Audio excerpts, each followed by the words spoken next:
চিকিৎসা গ্রহণ করবো কার কাছ থেকে? এই জন্য এই ঈদটাকে বলা হয়েছে ঐচ্ছিক, ফরজুল কিফায়া। কেউ চাইলে অর্জন করতে পারে, কেউ চাইলে অর্জন নাও করতে পারে। সম্মানিত হাজির, আসুন আমরা ফরজে আইন সম্পর্কে আমরা আলোচনা করব। আমাদের আজকের আলোচ্য বিষয় হচ্ছে দ্বীনি ইলম শিক্ষার গুরুত্ব ও প্রয়োজনীয়তা।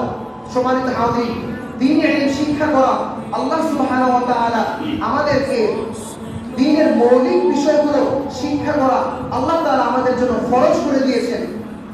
আল্লাহ সুবহানাহু ওয়া তাআলা কোরআন মাজিদে ইরশাদ করছেন, ফাআলাম আন্নাহু লা ইলাহা ইল্লাল্লাহু ওয়াস্তাগফির লিযামবিক।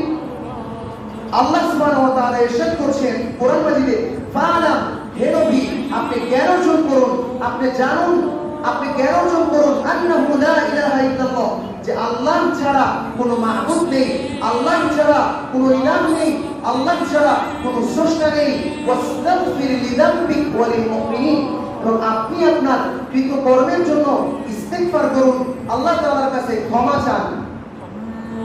সম্মানিত উপস্থিতি, আমরা যদি আল্লাহ তাআলা আমাদের একক স্রষ্টা, তিনি ছাড়া আমাদের কোনো ইলাহ নেই, তিনি ছাড়া আমাদের কোনো খালিক নেই, তিনি ছাড়া আমাদের কোনো মালিক নেই, তিনি ছাড়া আমাদের কোনো সাহায্যকারী নাই, তিনি ছাড়া আমাদের কোনো রিজিক দাতা নাই, এই সম্পর্কে যদি আমরা না জানি, আমরা আল্লাহ তাআলার কৃতজ্ঞতা আদায় করতে পারবো।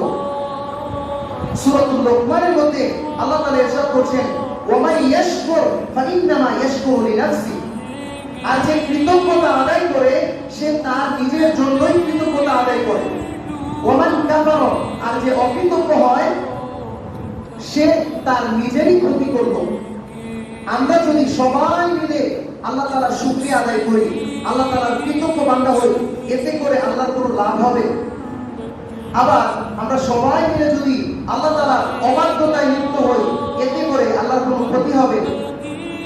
তার মানে যে শুকরিয়া আদায় করতেছে সে তার নিজের জন্য শুকরিয়া আদায় করতেছে, অর্থাৎ তার শুকরিয়া আদায় করা তার জন্যই উপকারী, তার জন্যই কল্যাণকর।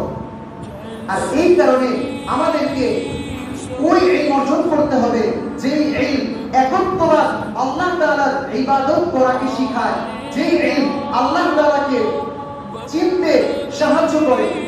আমরা যখন আল্লাহ তাআলাকে চিনব, আল্লাহ তাআলার অনুগ্রহ আমাদের দেহে আমরা উপলব্ধি করব, আমাদের জীবনে আমরা আল্লাহ তাআলার নিয়ামতকে উপলব্ধি করব, তখন কোনোভাবেই কোনো মূল্যেই আমার দ্বারা আল্লাহ তাআলার অবাধ্যতায় লিপ্ত হওয়া সম্ভব নয়।